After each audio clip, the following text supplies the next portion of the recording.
Hi అండి, welcome to my channel. నేను మీ ఉమాశ్రీ. అందరూ ఎలా ఉన్నారండి? నేనైతే బాగున్నాను, మీరు కూడా బాగున్నారనుకుంటున్నాను.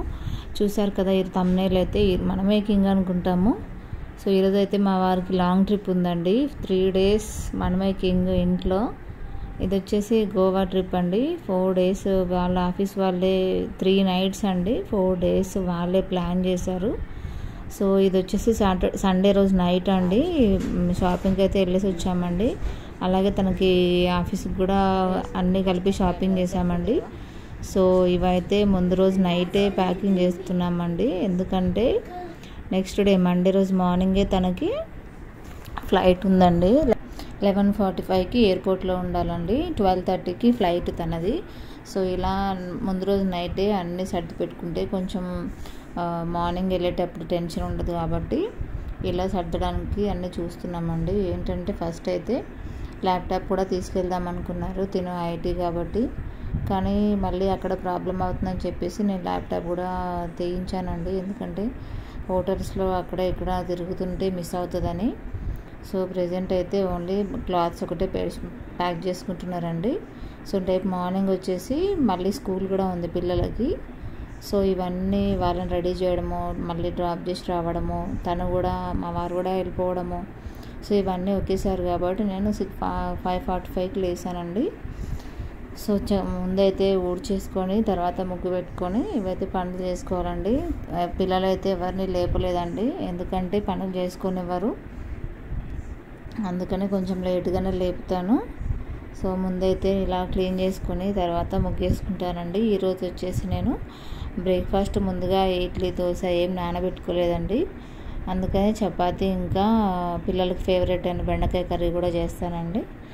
వీళ్ళు ఏంటంటే ఒకవేళ ఎయిర్పోర్ట్లో తినడానికి వీలైనా అవ్వకపోయినా ఇంటి దగ్గర కొంచెం చపాతీ తినేసి వెళ్ళారనుకోండి మా వారికి, సో అక్కడ ఇబ్బంది ఉండదు. ఇంకా ఒకవేళ ఫ్లైట్ లేట్ అయినా తను బ్రేక్ఫాస్ట్ వెయిట్ చూడడం, తను సమ్మర్ కదండి, ఎక్కువ ఉండలేరు. సో అందుకని ఇంట్లోనే తినేసి వెళ్ళమంటున్నాను. అలాగే పిల్లలకు కూడా హాఫ్ డే స్కూల్ కాబట్టి లంచ్ బాక్స్ ఏం అవసరం లేదు, ఓన్లీ టిఫిన్ తినేసి వెళ్ళడానికి నేను ఇలా ఓన్లీ చపాతీ ఇంకా బెండకాయ కర్రీ చేద్దాం అనుకుంటున్నా. చిన్న బాబు అయితే చపాతీ ఎక్కువ ఇష్టపడాడండి, వాడి గురించి అని నేను రైస్ కూడా కడిగి పెడతాను. అందుకని ముందుగానే లేచి ఇంకా 7:30 లోపే వంట అయిపోవాలి. పిల్లల్ని కూడా లేపేసి రెడీ చేయాలండి. అందుకని కొంచెం ముందు రోజు ఎప్పుడైనా కూడా ఏదైనా లాంగ్ జర్నీ ఉందనుకోండి, నాకు కానీ మా వారికి కానీ అస్సలు నిద్ర పట్టదండి. మీకు కూడా ఇలాగే ఉంటుందా? ముందు రోజు అంటే ఏదైనా లాంగ్ జర్నీ అంటే చాలు అక్కడ ఏం జరుగుతుందో ముందుగానే ఊహించేసుకొని ఎగ్జైట్ అయిపోవడము, చాలా హ్యాపీగా ఫీల్ అవ్వడము. అసలు నైట్ 12:30-1 దాకా నిద్ర పట్టలేదండి నాకైతే. మా వారికి కూడా అంతేనంట, తను వేరే రూమ్లో ఉన్నారు, తనకి అంతే నిద్ర పట్టదు మ్యాక్సిమం. ఇప్పుడు ఈ గోవా ట్రిప్ అనే కాదండి, వేరే విలేజెస్కి వెళ్ళారన్నా కూడా తను ముందు రోజు నైటే నిద్రపోరు అనమాట. పిల్లలు చిన్నగా ఉన్నప్పుడు ముందు రోజే లగేజ్ ప్యాక్ చేసుకోవడము, ఇలా అస్సలు పోవారనమాట మా వారు. సో ఇవాళ అయితే ముందే బయట క్లీనింగ్ అయిపోయిందండి. తర్వాత ఇల్లు కూడా క్లీన్ చేసుకుంటే అయిపోతుందండి. లేదంటే వాళ్ళు వెళ్ళిన తర్వాత అస్సలు క్లీన్ చేయనండి. ఏంటంటే మ్యాక్సిమం మార్నింగే క్లీన్ చేస్తాను. వాళ్ళు ఎవరైనా హస్బెండ్ వీళ్ళందరూ బయటకు వెళ్ళిపోయిన తర్వాత ఇల్లు ఊడ్చడం కానీ ఇలా బెడ్షీట్లు ఫోల్డ్ చేయడం కానీ నాకు నచ్చదండి. సో ఇల్లు కూడా క్లీన్ చేసేసాను. ముందైతే చపాతీ పిండి కలుపుకుంటానండి. ఇది ఎక్కువసేపు నానితే అంత సాఫ్ట్గా వస్తాయి కాబట్టి కొంచెం ఉప్పు నూనె వేసుకొని ఇలా కలిపి అయితే పెట్టుకుంటానండి. ఆ పక్కన రైస్ కూడా స్టార్ట్ చేశానండి. ఎందుకంటే బాబు చపాతీ ఒకవేళ వద్దని చెప్పినా కూడా అప్పటికప్పుడు ఇంకా రైస్ బెండకాయ కర్రీ వేసి పెడదామని రైస్ కూడా రెడీ చేశానండి. పక్కన టీ కూడా పెట్టుకున్నానండి. పాల ప్యాకెట్స్ నేను ఇవాళ వేడి చేయలేదండి, టైం లేదు.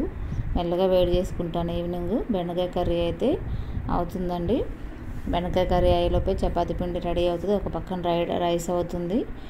ఇవన్నీ చక్క చేసేసుకొని పిల్లలు లేసే లోపే రెడీగా ఉంటే వాళ్ళు లేచిన తర్వాత టెన్షన్ ఉండదండి. ఈ బ్యాగ్ కూడా ఒకసారి చెక్ చేసుకోమన్నానండి. ల్యాప్టాప్ కూడా తీసేశారు. ఇంకేమైనా ఐటమ్స్ మర్చిపోయి ఉంటే గుర్తొస్తుందని ఒకసారి చెక్ చేసుకొని క్లోజ్ చేసేసారు. మా వారు పిల్లలు ఇంకా అందరూ రెడీ అయిపోయారండి. చూసారు కదా, ఇవాళ వచ్చేసి స్కూల్కి నేనే డ్రాప్ చేసి రావాలి. మా వారు కూడా తన ఫ్రెండ్ కోసం వెయిట్ చేస్తున్నారు.